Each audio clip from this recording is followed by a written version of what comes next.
Bienvenue dans le premier épisode de Coup de pinceau, une série de podcasts de Seekens dans laquelle nous souhaitons vous soutenir, vous informer et vous inspirer. Maintenant, si le choix de la bonne palette de couleurs pour peindre l'intérieur de sa maison est crucial, le choix du bon pot de peinture est tout aussi important. Dans cet épisode, nous faisons le lien entre le pot de peinture et la technique d'application en fonction du support. Thibaut et Richard, bienvenue. Bienvenue Céline.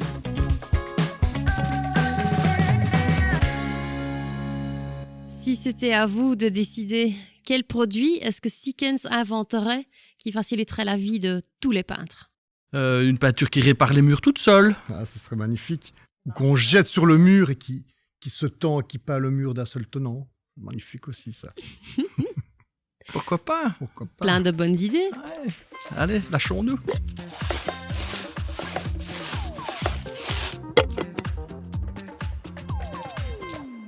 Alors peut-être pour ceux qui nous écoutent, une petite introduction. Qui êtes-vous? Donc je suis Thibaut Jaspard et je suis le patron de la société de peinture et de parachèvement Multicolor SPRL et nous sommes situés à Liège. Et moi je m'appelle Richard Marcella, je suis délégué technico-commercial pour AkzoNobel en province de Liège.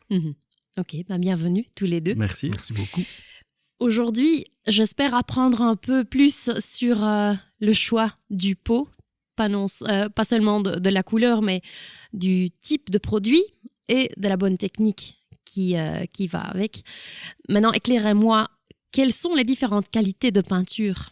Alors, bon, on a 20 minutes, ça va être très court, parce que bref. nous sommes très bavards, mais effectivement, c'est un élément crucial, parce qu'on a souvent tendance à vulgariser le métier de peintre et de le rendre malheureusement très simple. Or, il y a derrière ce métier, outre le choix des couleurs, évidemment, toute la technologie associée à une bonne analyse du fond. Donc, à partir du moment où on a bien analysé les tenants et les aboutissants du travail, effectivement, il y a chaque type de peinture en fonction de la situation et de ce qui est demandé. Thibaut, je crois que vous pouvez confirmer ce que je dis. Tout à fait. Donc, le choix de la peinture est important en fonction des situations dans lesquelles on se trouve pour réaliser le travail. Que ce soit une rénovation ou un nouvel immeuble, les produits choisis ne seront absolument pas les mêmes. Maintenant, ce qui est important, c'est de savoir aussi qu'est-ce que c'est une bonne peinture, quoi. Et une peinture, principalement, ce sont des liants, des charges, des pigments et des solvants.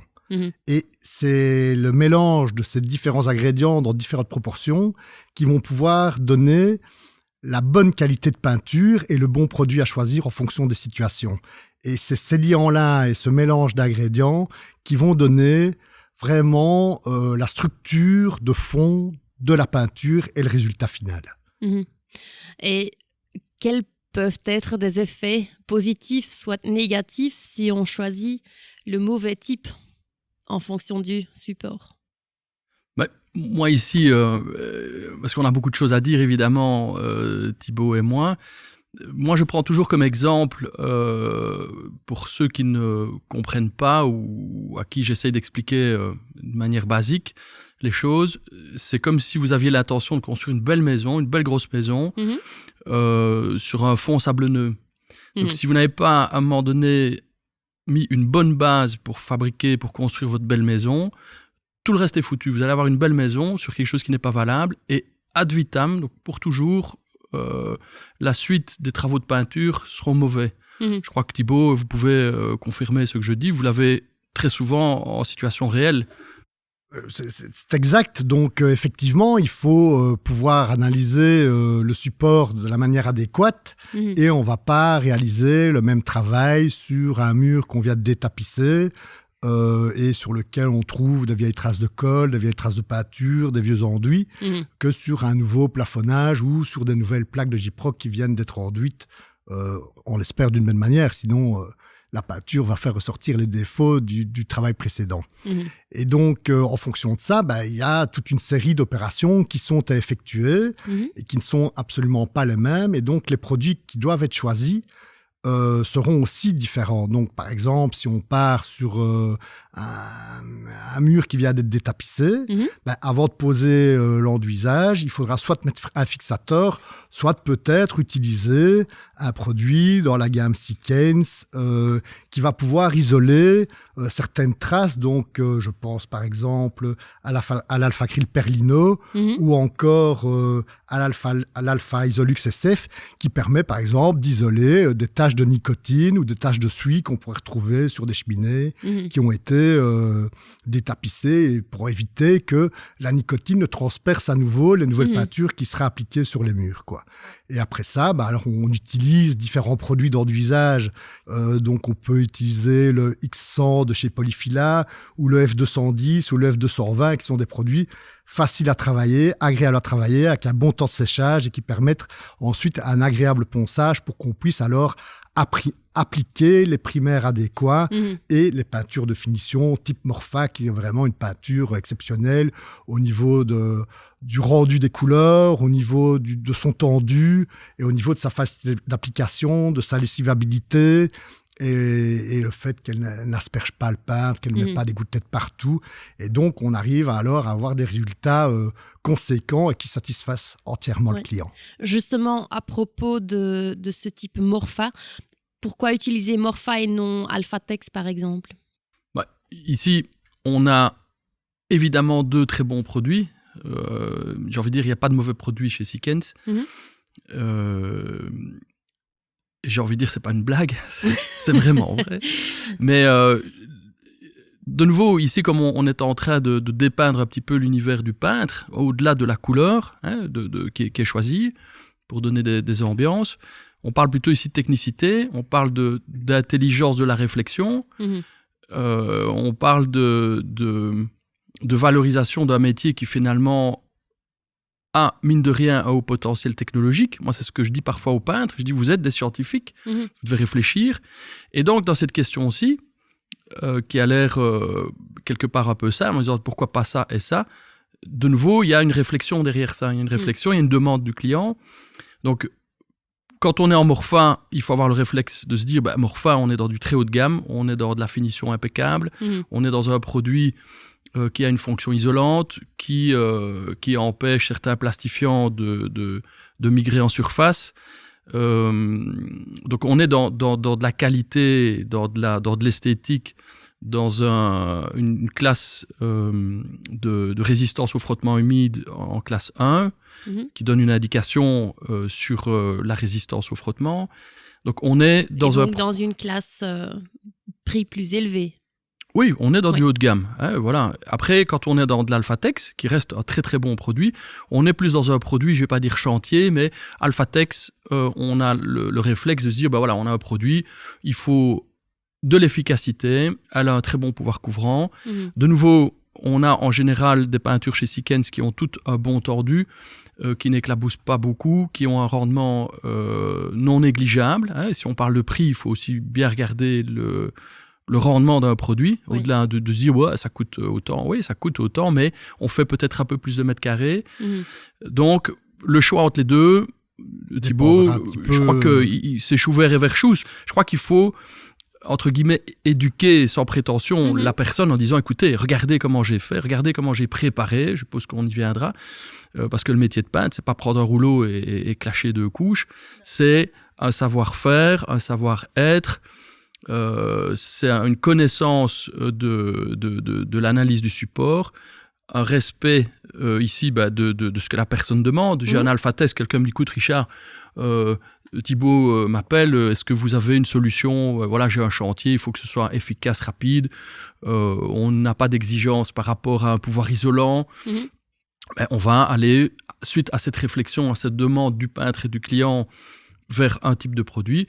On va nous dire, Thibaut va m'appeler, me dit, écoutez Richard, j'ai un chantier, là c'est du très haut de gamme, on veut vraiment une finition impeccable, j'ai un peu peur parce qu'il y a des petites traces de petites crottes de mouche, il faut que ça isole.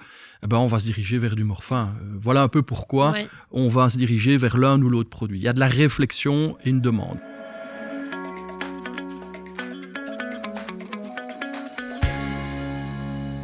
On a déjà parlé beaucoup du produit. Parlons un peu de la technique. Les techniques, sur le fond, il n'y en a pas 100 000. Il y a soit ton pain au rouleau, soit ton pistole. Les produits ne sont pas toujours les mêmes en fonction... Tous les produits ne sont pas pistolables. Il y a des avantages et des inconvénients à chaque technique. Par exemple, le pistolage, c'est vraiment quelque chose d'intéressant lorsqu'on a des grandes surfaces, des grands murs à réaliser et qu'il y a, entre guillemets, peu de protection. Donc, pas trop de châssis, pas de prise, pas de sol. Et donc là, ça permet d'avoir un grand rendement. Donc là, on va utiliser plutôt un produit type grand chantier, du style... de l'Alphatex. Non, on peut pistoler beaucoup de choses. Hein. De nouveau, ça dépend de la qualité technique du produit. Mais effectivement, le pistolage, c'est la rapidité. En gros, c'est redoutable en efficacité. Et puis alors, il y a la technique du rouleau, mais qui est... Moi, c'est ce que je pratique dans le 90% des cas, parce que le pistolage peut amener des problèmes, même sur les gros chantiers. C'est-à-dire que si on fait un coup dans le mur qui était pistolé, la retouche au rouleau va se voir automatiquement, mais on ne va pas rebrancher un pistolet pour refaire les retouches. Donc, voilà, s'il faut choisir la bonne technique en fonction de la situation et du résultat qui sera voulu au final par le client, parce que sur les gros chantiers, les prix ne sont pas élevés, et donc on ne peut pas se permettre de se tromper et de refaire 3 fois le travail. Ce n'est pas possible, quoi. Non. On essaie de jamais se tromper, mais en attendant. Donc voilà, donc c'est un peu...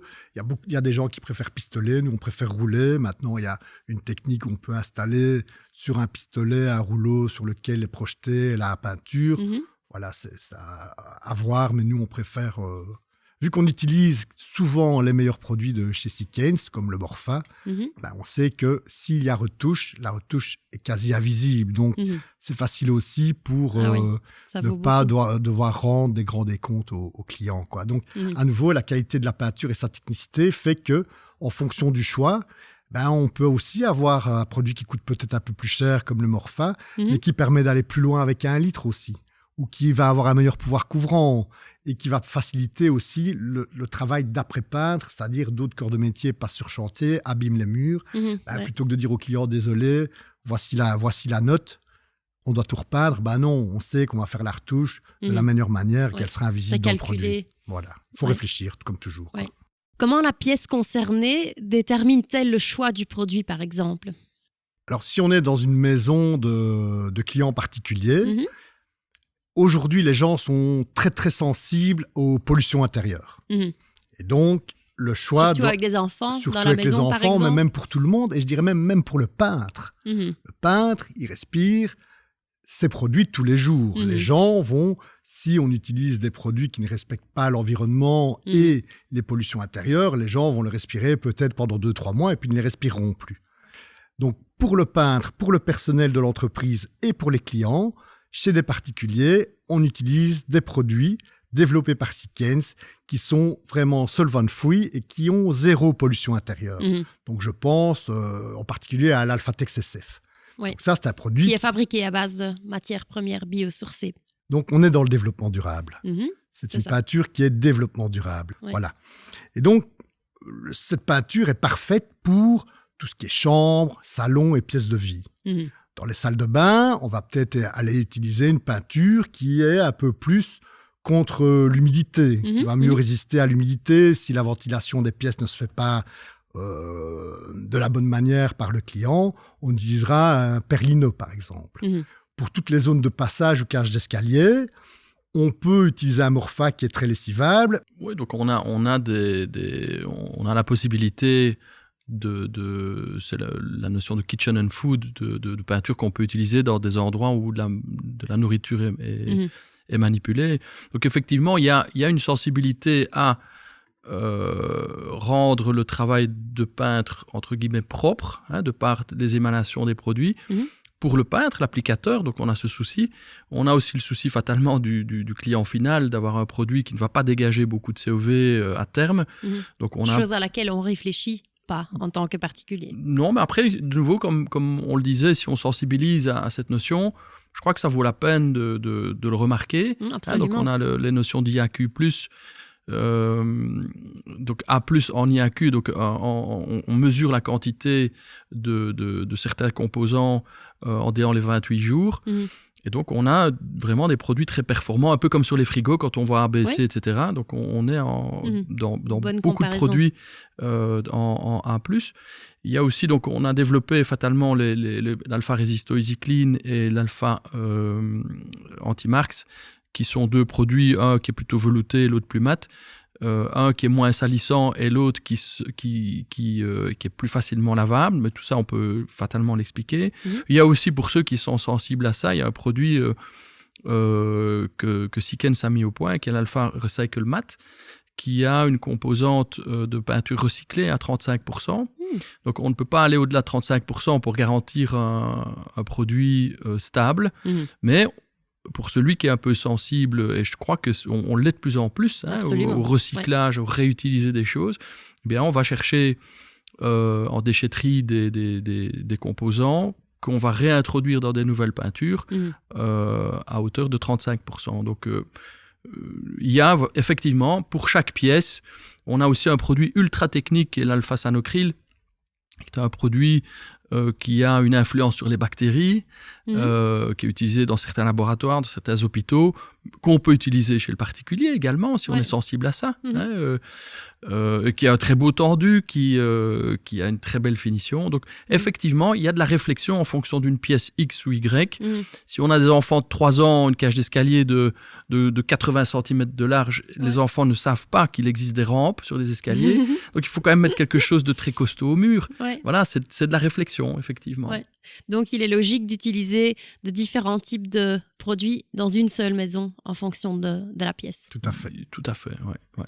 Maintenant, j'ai entendu aussi bien Richard que Thibaut que vous parlez d'une certaine analyse que le peintre doit avoir. Est-ce que vous pensez que beaucoup de peintres se limitent trop dans le choix du produit?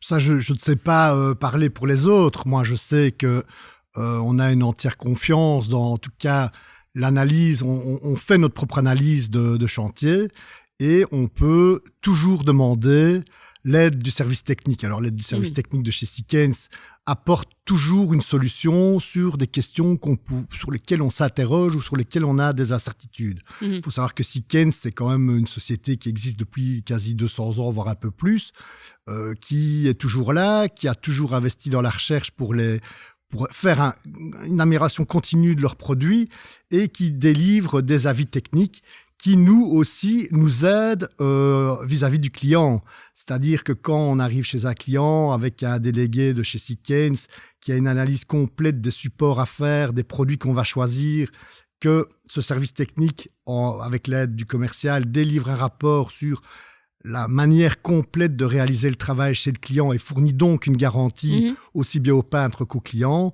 c'est un avantage qui est vraiment super concurrentiel pour nous. Maintenant, au niveau technique, il faut savoir aussi que les peintures Sikkens s'investissent beaucoup, entre guillemets, dans le développement durable. La plupart des produits sont à l'eau. Je ne dis pas qu'ils sont tous à l'eau, mais la plupart des produits utilisés aujourd'hui sont ce qu'on va dire solvent-free, c'est-à-dire ils sont en avance par rapport aux dernières normes de la peinture, la technicité est là, et donc clairement, on donne confiance aussi aux clients en utilisant des produits super techniques, quoi. Oui. Donc, ce support technique est certainement une plus-value pour tout le monde et il faudra en faire... il faudra l'utiliser. C'est là pour. Donc, c'est ça que vous dites. N'hésitez pas à contacter Sikkens si vous avez le moindre de questions ou soucis dans la sélection. C'est-à-dire que la plus-value qu'on a en utilisant des produits Sikkens, au-delà du fait que le produit soit très technique, pour ne pas dire intelligent, puisque c'est le mot à la mode.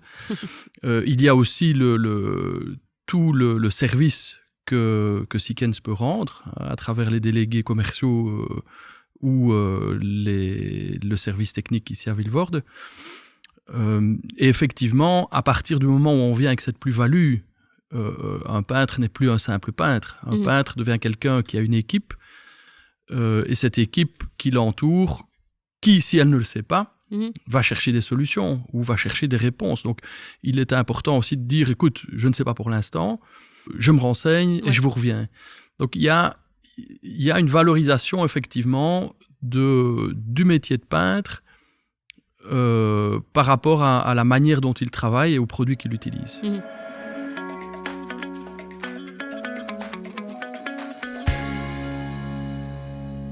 Maintenant, j'imagine que parfois il y a des clients qui ont un certain budget, mais un niveau de finition souhaité qui va peut-être pas toujours ensemble, main en main avec ce budget. Est-il facile d'éduquer les clients? Bon, l'aspect business, je vais le laisser à notre ami Thibaut, mais ici, je vais utiliser une phrase un peu bateau en disant que cher, c'est bon marché. Et comme dirait mon collègue Jean-François, que je salue, le prix s'oublie et la qualité reste. Donc, je veux dire par là, clairement, quand on touche au portefeuille, on touche au nerf de la guerre. Donc, c'est vrai qu'on ne va pas dire à quelqu'un, écoutez, c'est une grosse somme, mais vous allez voir, faites-moi confiance. Ce qu'il faut faire comprendre aux gens, en règle générale, c'est que à partir du moment où déjà on vient avec des bons produits, on vient avec de la bonne marchandise, vous allez dans un restaurant, vous avez des bons produits, des bons poissons, des bons légumes, etc. Il est clair que vous avez plus de chances d'avoir un bon repas et un bon souvenir que si on vient avec un machin qui n'est pas bon. Hein, voilà. Donc, il y a ça. Je crois que il faut apprendre, il faut sensibiliser le client sur la plus-value qu'on amène en disant voilà, je vais préparer, voilà comment j'analyse les choses, hein, je vois ceci, et vous me demandez cela. Et donc, entre ces deux points-là, entre l'analyse du support ou du subjectile, comme on dit, et la finalité demandée, moi je veux un mur lisse comme ceci, comme cela, on va y mettre des cases. On va dire, ok, bon, là on a, comme disait ici Thibaut, je dois détapisser, donc je dois reculer pour mieux sauter en rénovation. Donc je dois détapisser, je dois gratter, je dois enlever les clous, je dois assainir les fonds. Ensuite, il y a tous les travaux d'après. Hein, donc apprêter, on apprête, on enduit, on prend nos enduits polyfilats, etc. On ponce, on reponce, on met le bon primaire. On fait ce qu'on appelle un repiquage, donc on fait des petites révisions, des petits défauts restants. On les retouche et on peint. Si maintenant, il n'y a pas tout ça à faire, donc à partir du moment où il y a un dialogue qui est correct, qui est honnête, où le peintre va dire je sais pas, je vous propose ça et ça et ça, qu'est-ce qu'on veut exactement, et qu'on utilise les mêmes mots avec la même intensité, hein, parce que dire moi je veux un travail beau et un bon rapport qualité-prix, ça veut tout dire et ça ne veut rien dire. Donc on a aussi chez Seekens le souci d'expliquer voilà un degré de finition 2, 2A, ceci. Il y a des normes qui existent et qu'on remet en avant avec le cercle scientifique et technique de la construction. Et donc dire, on a une petite somme, à la limite, c'est le client qui fait le prix.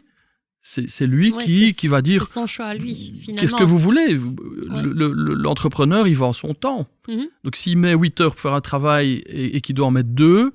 Ben, si c'est 2 heures plus marchandise, c'est un prix. S'il doit en mettre 8 parce qu'on a défini le travail pour 8 heures et qu'on choisit le bon produit. Mais à partir du moment où le client, je pense, Thibaut, je crois que vous pouvez évidemment aller dans ce sens-là, expliquer aux gens correctement et rassurer, et après faire le travail comme on a dit qu'on le faisait, je crois que on a vraiment le package complet pour dire, bah oui, ce peintre en vaut la peine, il a pris des bons produits, il a fait appel à un service technique.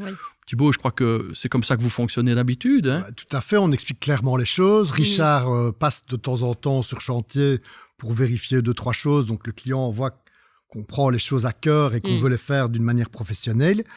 Alors après, le client n'a pas un pistolet sur la tempe. Quand on lui a rendu son devis, que les choses sont expliquées, il dit oui, il dit non. Mais il y a des clients qui disent non et puis qui nous rappellent en disant oui parce qu'ils ont été se renseigner sur les prix des produits qu'on avait décidé de mettre chez eux et ils croyaient qu'ils allaient peindre eux-mêmes et ils se rendent compte qu'à la fin, l'addition, il ferait mieux de nous utiliser pour réaliser le travail parce que, effectivement, compte tenu de la différence, c'est clair que c'est plus intéressant de le faire par un professionnel. Oui, absolument. Y a-t-il certaines couleurs qui s'appliquent plus facilement que d'autres ? Il y a toujours beaucoup de blanc, beaucoup de noir. Hein. C'est un peu la mode depuis 3-4 ans. Maintenant, on peut... Et il y a les couleurs tendances chaque année que Seekens sélectionne. On peut un peu guider les gens, mais c'est difficile d'aller contre leur goût. Vous pouvez conseiller, aider. S'ils choisissent un vert ou un bleu, vous pouvez toujours donner votre avis en disant voilà, je pense que ici, par rapport à la pièce, par rapport...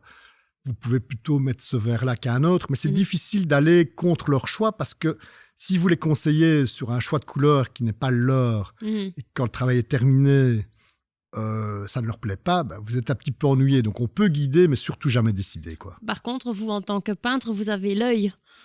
On a l'œil, donc voilà, je dis, on peut guider, mais jamais décider pour le client, quoi. Après, si je peux me permettre, on a aussi de très très beaux outils chez Sikens. On a un nuancier ultra complet qui est le 50-51. On a une palette de sélection de gris et de blanc qui est très intéressant parce que il y a 20 ans d'ici, on ouvrait un pot de blanng, on le mettait, on s'en foutait que c'était blanc. Il était mis sur le pot. Maintenant, on commence, Thibault le sait très bien, sur ces chantiers où on est sur des râles, ce sont des nomenclatures de couleurs, 9003, 9016, 9010. Il y a des nuanciers. Nous avons des très belles, un beau catalogue, une belle box également. Donc, on a quand même des outils agréables et utiles pour choisir des couleurs. Après, ce que l'œil voit, ce que l'émotion génère chez une personne, ou dans un couple, où madame doit choisir la cuisine et monsieur, où il se dispute devant le peintre qui, lui, doit jouer à l'arbitre. Mais effectivement, le choix des couleurs, nous avons chez Sikens quelques beaux nuanciers. Le peintre a ses nuanciers, il travaille avec, et comme le disait ici Thibault, le choix, c'est quand même le client in fine qui doit le faire, pour ne pas dire c'est vous qui m'avez conseillé, moi j'aime pas. Ouais. Et quand on est dans j'aime pas, on n'est plus dans la qualité, on est dans l'émotion, c'est très compliqué. Ouais. Et puis on peut aussi évidemment aider le client en faisant des échantillons. Si une fois qu'il se dirige vers un certain choix de couleurs et hésite entre différents verts, différents jaunes, différents oranges, peu importe, on peut venir sur leur mur, leur montrer à taille réelle et pas sur un petit carré, ce que donnera la couleur, en sachant qu'il faut aussi à nouveau expliquer au client que certaines couleurs mises sur un mur et puis mises sur le mur d'en face ne donneront pas la même couleur en fonction de la lumière. Oui, et puis une couche ne donnera pas ce que les 2 ou 3 couches donneront. La lumière naturelle d'hiver ou du printemps ou d'été est différente. L'éclairage artificiel, vous avez des couleurs plus chaudes, plus froides. Donc, il y a un tas de choses qui influencent le résultat, l'interaction avec les meubles. On a mis des protections. Très souvent, les peintres protègent les sols avec des plastiques qui sont soit noirs, soit des tétras blancs. Une fois qu'on les enlève et qu'on voit le parquet en chêne, on a encore autre chose. Donc, à un moment donné, la couleur est quelque chose qui se construit vraiment successivement. On a une idée. Donc, je pense que souvent, le peintre Thibault travaille aussi comme ça. Qu'est-ce que vous n'aimez pas ? Ah, moi, je n'aime pas ça. Pouf, pouf, pouf. On enlève les bleus, les verts, par exemple. On élimine. On va vers ça. OK, on va vers des couleurs. On a des catalogues où on peut donner des impressions. Quand les gens tournent les pages, ils voient des émotions qui se génèrent hors de certaines images. Je dis, je me sens bien dans cette atmosphère. Et puis alors, au fur et à mesure, on construit sur base d'un petit échantillon de 4 cm², et puis sur un format plus grand, et puis on commande 1 litre, et puis on met une première couche, et puis on met toutes les couches, et puis normalement, on est dans le bon, quoi. Heureusement, espérons. Ouais. Après, c'est plus le peintre qui peut décider, c'est le médecin. Oui. Bien, merci. Maintenant, si vous cherchez l'adéquation parfaite entre un pot de peinture Sikens et une technique Sikens, Sikens se fera un plaisir de vous aider. Donc surfez sur sikens.be, contactez-nous et voilà. Merci d'avoir écouté Richard Thibault. Merci. Merci Céline. Merci Thibault. Au revoir, merci Richard. Au revoir. Merci Céline. Au revoir et à la prochaine.